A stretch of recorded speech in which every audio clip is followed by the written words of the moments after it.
Baik, Shalom Bapak Ibu Jemaat Gereja Gembira Jawali. Saat ini kita akan mendengarkan kebenaran firman Tuhan. Sebelumnya mari kita bersatu dalam doa.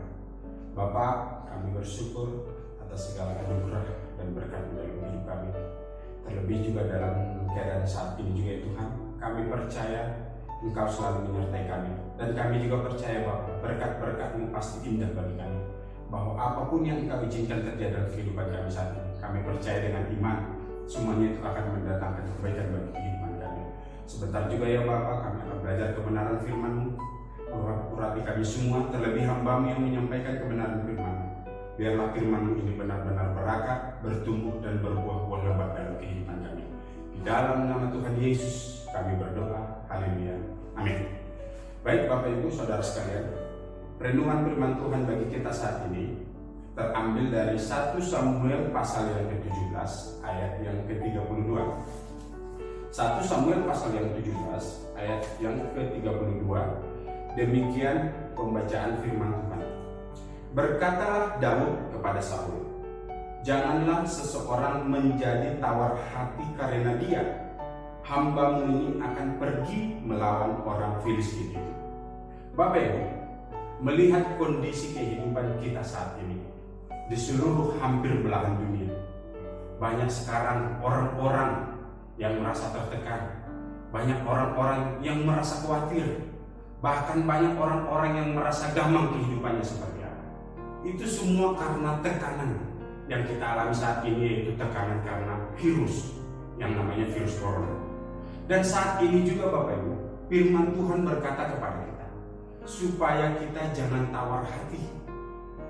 Karena firman Tuhan berkata, kalau kita tawar hati, kecillah kekuatan kita.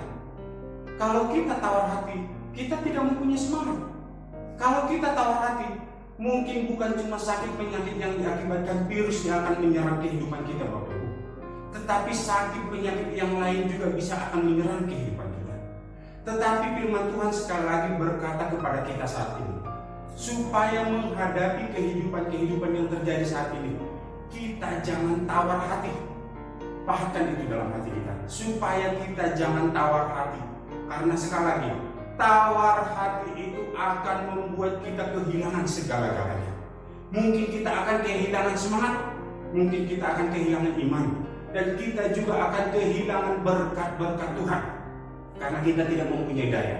Dan saat ini juga Bapak Ibu Saudara sekalian, kita akan belajar dari seorang tokoh Alkitab di mana pada saat itu barisan tentara Israel dan bahkan rajanya sendiri Saul, di mana mereka mengalami ketertekanan yang diakibatkan oleh seorang Goliat. Bahkan sampai 40 hari mereka mengalami ketertekanan Bapak Ibu. Tetapi hanya ada satu orang, yaitu bukan tentara pada saat itu.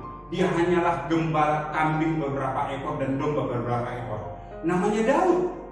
Daud tidak tawar hati menghadapi Goliat. Dan hal yang seperti Daud ini saat inilah yang kita perlukan juga dalam kehidupan kita. Kita jangan tawar hati. Makanya kita belajar apa landasan Daud tidak tawar hati menghadapi Goliat.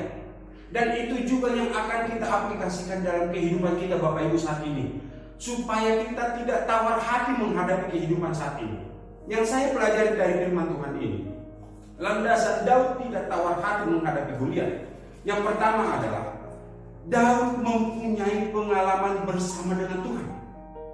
Daud mempunyai pengalaman bersama dengan Tuhan. Di ayat 34 dikatakan demikian.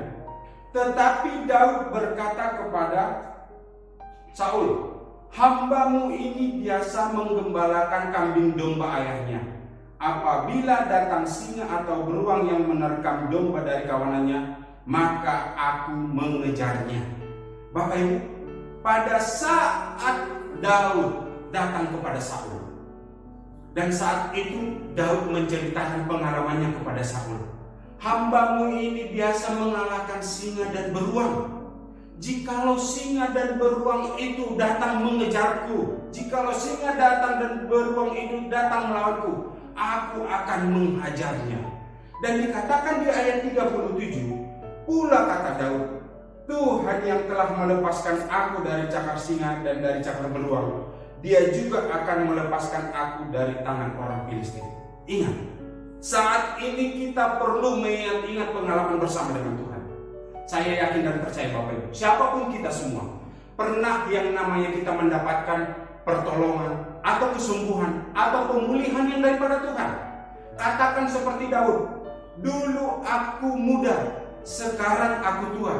Belum pernah kulihat orang benar itu ditinggalkan oleh Tuhan, dan belum pernah kulihat anak-anaknya meminta-minta roti.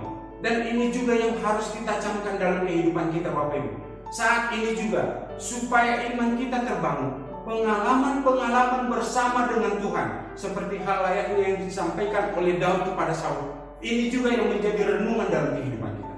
Mari kita merenungkan, kita mengingat pengalaman-pengalaman bersama dengan Tuhan, supaya kita tidak tawar hati menghadapi kehidupan saat ini. Kehidupan saat ini boleh bergejolak, tetapi kita anak-anak Tuhan, mari kita hadapi dengan iman. Kita jangan sampai tawar hati. Bahkan kita harus memperkatakan, dulu Tuhan pernah menolong saya, saat ini juga Tuhan pasti menolong saya. Itu poin yang pertama, yaitu Daud mempunyai pengalaman bersama dengan Tuhan. Dan poin yang kedua, landasan Daud tidak tawar hati, yaitu Daud mempunyai iman. Di ayat 38-39 demikian firman Tuhan, saya akan baca Bapak Ibu. Lalu Saul mengenakan baju perangnya kepada Daud. Ditaruhnya ketopong tembaga di kepalanya dan dikenakannya baju jirah kepadanya. Lalu Daud mengikatkan pedangnya di luar baju perangnya. Kemudian ia berikhtiar berjalan, sebab belum pernah dicobanya. Maka berkatalah Daud kepada Saul, aku tidak dapat berjalan dengan memakai ini, sebab belum pernah aku mencobanya. Kemudian ia menanggalkannya. Kita perhatikan mulai dari ayat 38 Bapak Ibu. Pada saat itu Saul mengenakan baju perang kepada Daud. Saul memberikan alat-alat persenjataan perangnya kepada Daud. Tetapi apa yang terjadi? Coba kalau kita pakai secara berpikir kita Bapak Ibu, logika kita. Kita mau terjun ke medan perang, pasti kita akan mengenakan pakaian-pakaian perang. Pasti kita akan mengenakan senjata-senjata perang. Tetapi ini hal sebaliknya yang terjadi dalam kehidupan Daud. Saul mengenakan pakaian perang, Saul memberikan senjata-senjata perang kepada Daud. Tetapi di ayat 39c dikatakan, kemudian ia atau Daud menanggalkannya. Inilah tanda bukti bahwa Daud menghadapi Goliat dengan iman. Dia tidak mengandalkan keahlian, dia tidak mengandalkan senjata-senjata perang yang diberikan oleh Saul kepadanya. Semuanya itu ditanggalkan. Begitu juga kita saat ini Bapak Ibu. Mari kita jangan kita mengandalkan kekuatan baik itu ekonomi atau apapun. Tetapi saat ini kita harus mengandalkan iman kepada Tuhan. Mari kita belajar daripada Daud.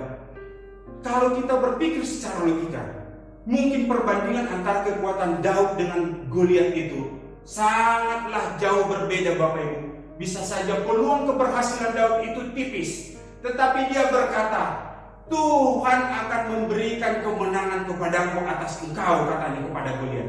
Dan begitu juga sekali lagi Bapak Ibu, saya mendorong kita semua, mari kita beriman. Yang terjadi juga sekarang ini, kita anggap ini sebagai ujian iman. Kita anggap ini sebagai pemurnian daripada Tuhan akan kehidupan beriman kita kepada Tuhan. Seperti hal layaknya tempat pengirikan. Mungkin saat ini juga Tuhan izinkan terjadi untuk memisahkan antara gandum dan sekam. Begitu juga sekali lagi, kita harus bangkitkan iman kita. Daud telah menemui Goliat tanpa perlengkapan senjata perang. Sedikit tambahan Bapak Ibu. Mungkin di luar-luar sekarang ini banyak kita dengar bahwa obat-obat ada yang pakai jahe, ada yang mengkonsumsi vitamin C, bahkan ada yang mengatakan ini, itu, dan sebagainya. Itu semua hanyalah keahlian-keahlian manusia. Tetapi yang paling utama dalam menghadapi kehidupan sekarang ini adalah bangkitkan iman. Firman Tuhan berkata dalam kitab Roma, iman timbul dari pendengaran akan pendengaran firman Tuhan. Jadi yang senjata kita paling utama untuk menghadapi kehidupan saat ini supaya kita tidak tawar hati, yang pertama tadi adalah kita mempunyai pengalaman bersama dengan Tuhan. Yang kedua, kita mempunyai iman pengharapan seperti hal layaknya Daud. Dan poin yang ketiga, kita harus menjadi pelaku-pelaku firman. Baik, saya akan baca di ayat 49-nya. Lalu Daud memasukkan tangannya dalam kantongnya, diambilnyalah sebuah batu dari dalamnya, diumbannya, maka kenalah dahi orang Filistin itu, sehingga batu itu terbenam ke dalam dahinya, dan terjerumuslah ia dengan mukanya ke tanah. Perhatikan Bapak Ibu. Yang pertama tadi Daud mempunyai pengalaman bersama dengan Tuhan. Yang kedua, Daud mempunyai iman pengharapan.